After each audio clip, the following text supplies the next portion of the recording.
Hello, আসসালামু আলাইকুম। আমি আজকে আপনাদেরকে ঝাল পোয়া বানিয়ে দেখাবো। আমিও প্রথমবার বানাচ্ছি। এর জন্য নিয়েছি আমি 3 কাপ চালের গুঁড়ি, 1 কাপ ময়দা বা আটা, যা বললাম যে কোনো একটা নিতে পারেন। এরপরে আমি হালকা পানি, কুসুম পানি দিয়ে আস্তে আস্তে করে একটা শক্ত মন্ডের মতো করে মেখে নিব। আমি পুরা ডো করব না, আপনারা দেখতে থাকুন। আস্তে আস্তে করে আমি মেখে নিচ্ছি। আটাটা মেখে আমি পুরা ভালো করে মথে আমি রেখে দিব 1 ঘন্টার মতো, যেন ভালো করে ভিজে ওঠে পুরা আটাটা। তো এভাবে যত কষলিয়ে আটাটা মাখবেন, ততই পিঠাগুলি পারফেক্ট হবে।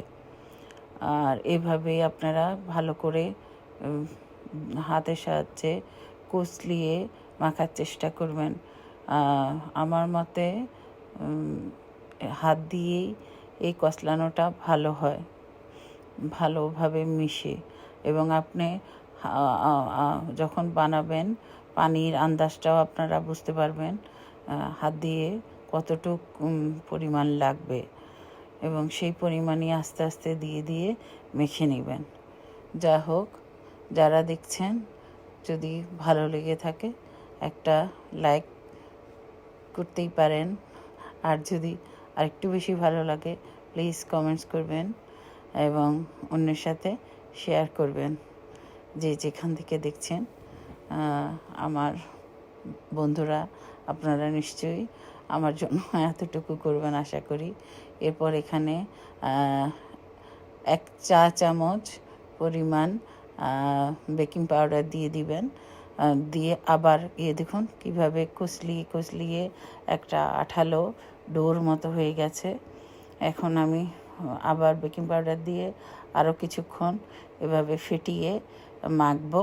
মেখে আমি একটা ঢাকনা দিয়ে ঢেকে রাখবো। এ ফাঁকে আমি বেশ কিছু পেঁয়াজ কেটে নিয়েছি, কিছু কাঁচামরিচ নিয়েছি, ধনেপাতা নিয়েছি।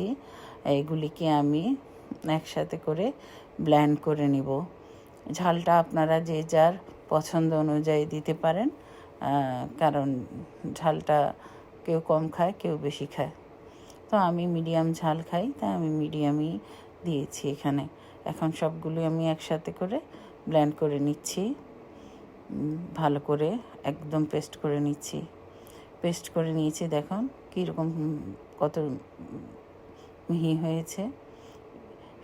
খুবই সহজ, অল্প কিছু ইনগ্রিডিয়েন্টস লাগে, ঘরে যা আছে তা দিয়ে আপনারা বানিয়ে নিতে পারবেন। তো এটার সাথে আমি 2টো ডিম ভেঙে দিচ্ছি, কারণ যেহেতু ঝাল পোয়া, তার মধ্যে ডিম হলে খুব ভালো একটা সফটনেস থাকে এবং টেস্টটাও ভালো হয়। তো যাই হোক, আমি এখন ডিমগুলো দিয়ে ভালো করে ফেটিয়ে নিব। সাথে আমি ব্লেন্ড করা পেঁয়াজ, কাঁচামরিচ, ধনেপাতাটাও দিয়ে দিব। দিয়ে মেখে নিয়ে ভালো করে বিট করতে থাকবো। এবার বিট করে মেখে নিব। একটু হলুদের গুঁড়ো দিয়েছি কালারটা সুন্দর হওয়ার জন্য। স্বাদ মতো লবণ দিয়েছি। লবণ দিয়ে আপনারাও আপনাদের প্রয়োজন মতো এবং যে যার স্বাদ মতো লবণ দিতে পারেন। লবণ দিয়ে ভালো করে মেখে নেবেন সুন্দর করে। যত ভালো করে বিট করা যাবে এখন জিনিসটা, তত সুন্দরভাবে আটাটা তৈরি হবে।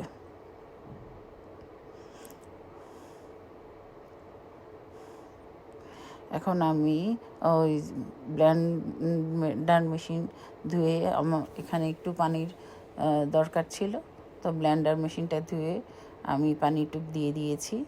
ডোটা এমনভাবে করতে হবে যেন একটু আদা কুচিও দিয়ে দিয়েছি আমি 1/2 চা চামচের মতো, তাহলে স্মেলটা ভালো হয়। দেখুন কিভাবে বানাচ্ছি, প্রথমে দিলে ডুবে যাবে এবং আস্তেই করে পরে আস্তে আস্তে ফুলে উঠবে। তো এভাবে করে আমি আমার পিঠাগুলিকে বানিয়ে নিয়েছি। এই হচ্ছে আমার পিঠা। আমি এটা পার্টিতে নিয়েছি, সবাই খেয়ে অনেক প্রশংসা করেছে। আল্লাহ হাফেজ।